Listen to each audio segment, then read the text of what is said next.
And we are now ready to see a dictionary in action. Let's declare a new dictionary and call it bag.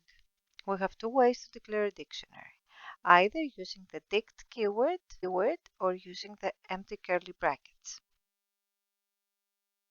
Now, let's add a key and a value to our dictionary. I will add a key drinks and add the value of 2, and I will try to print the value of drinks, which is 2. What if now we try to access the value of a key that does not exist? Like print the candy in the bag, and we're going to get a key error that candy does not exist. What if we try to get the value of a key that does not exist?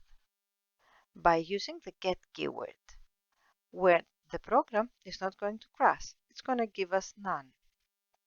But sometimes it's better to use a default value when we're getting a keyword, like get the candy, and if the candy does not exist, give me 0.